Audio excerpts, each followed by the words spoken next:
waxaad moodaa dadka muslimiinta in markaa waxa weeyaan xumaan oo dhan loo fasaxay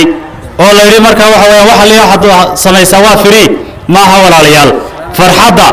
iyo ciidda iyo reereynta waxaan ku gudanaynaa waa cibaado waa Allah subhanahu wa ta'ala inaan shukri naqro dhalinyarooy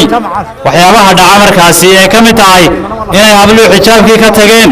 oo waxa weeyaan markaas si qaawanaan dibadda ay u soo baxaan in markaa waxa weeyaan rag iyo dumar toga iyo markaasi waxa weeyaan boorta jifada inta la tago gobolka halka ugu dhaco deetana wixii la doono la sameeyo marka waxaan ugu baahanahay dadka balwada leh inay ka tanaasulaan oo waxa ay cunayaan ee ay baalka ku cunayaan ay ubadkooda siiyaan waxaad arkaysaa nin maanta oo dhan shaqaynayay oo maanta oo dhan xamaalayay oo xaaskiisina waxba uga geynaynin intii yarayna ku qaylay waa mushkiladaha ina haysta ayay ka mid tahay bulshadeena ay la dhaqaaqi weeyday ayna siiyo dagaalka ama dabka ka socdo laascadada Allah inaga baqtiyo ilaahu naga baqtiyo adoomahaaga iyo ku soo soomay waa ilaahu naga baqtiyo ilaahu naga aqbal ilaahu dabka baxayo naga baqtiyo dadka walaalaha isdiray ilaahu laabtooda isku xaq waxa weeyaan isku waafaji ilaahu qowmtooda isku waafaji ilaahu wadakayada loo barwaaqay ilaahu amni iyo waxa weeyaan nabadgeliyo inuu ka caabudo maalin loo siiyay ilaahu khalqa iyo khilaafka naga saar ilaahu iyo qowmtooda waxa weeyaan dadka isku jeediyo walaalayaal maanta waa maalin weyn oo aad u qiimo badan waa ciidul fitrigii salaadii ciidda ayaynu inaynu tukanno halkan u nimid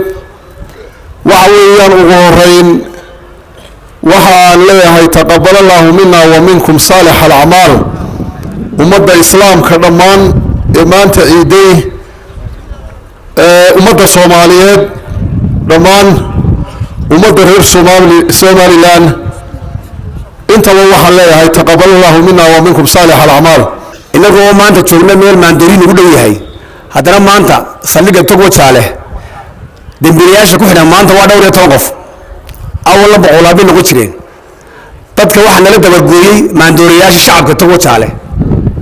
hadday arkaan mid cabsan oo dhacaya hadday arkaan mid sita way nala wadaagaan sidaas ku dabagooyeen maandooriyaasha marka aad iyo aad baan ugu mahadnaqayaa bulshada Togo Jaale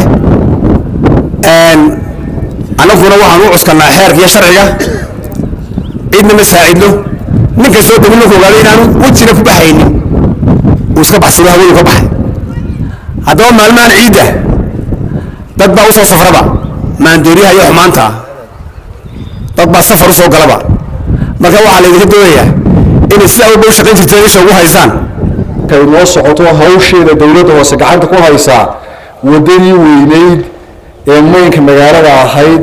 taas oo ah wado weyn oo kharash badan ku baxayo baaxadeedana leh wixii wajaalo wadooyin laga dhisi jiray haddii la isku wada geeyana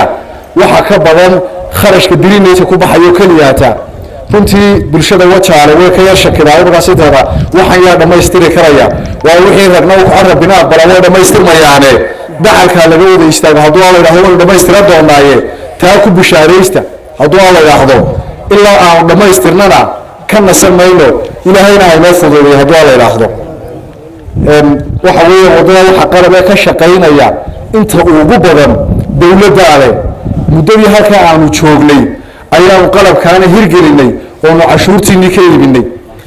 haddii aan sidaa loo wada dadaalin oo aan la isla socon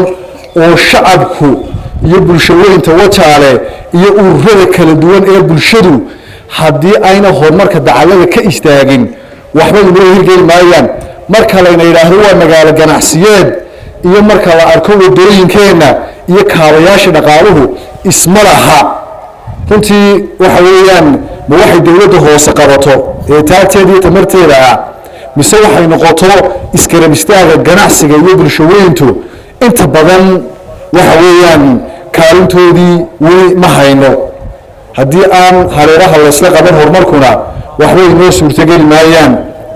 waxa weeyaan hadduu la yidhaahdo